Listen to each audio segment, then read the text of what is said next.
जय श्री गणेशाय नमः।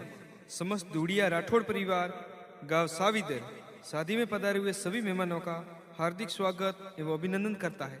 शुभ विवाह पारसाराम बना संघ विमला बनी।